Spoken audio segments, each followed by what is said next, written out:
اور حدیث مبارکہ حضرت عیسیٰ علیہ السلام کے دور کی ایک روایت ہمیں حدیث الواعظی میں ملتی ہے، ایک کافر شخص تھا اور مدت سے عورت کا عاشق تھا، عورت پر اس نے قابو پا لیا۔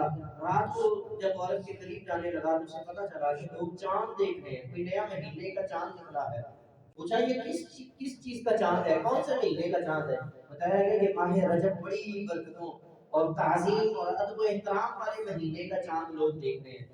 اس نے فوری طور پہ اس عورت سے رہ کی اختیار کی اور اپنے آپ کو جو ہے اس سے دور کر لیا کہ رجب کا مہینے کا چاند نکل آیا ہے، اب میں گناہ نہیں کروں۔ حضرت عیسیٰ علیہ السلام کو حکم دیا گیا کہ آپ جائیں اس بندے کی زیارت کریں اور اس بندے کو دعوت دیں اپنے مذہب کی، یعنی کلمہ پڑھائیں اس کو اپنا۔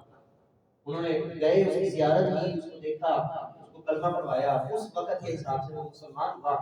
حضرت عیسیٰ نے رب کی بارگاہ میں عرض کی، باری تعالیٰ وجہ کیا ہے ایک عام بندہ اس کی زیارت کے لیے میں چل کر جاؤں پھر اس کو کلمے کی دعوت دوں؟ اللہ نے فرمایا کہ وہ بندہ جس نے ماہ رجب کا ادب و احترام کیا۔ اب میں آخری جملہ بول کر اپنی گفتگو کو ختم کر رہا ہوں۔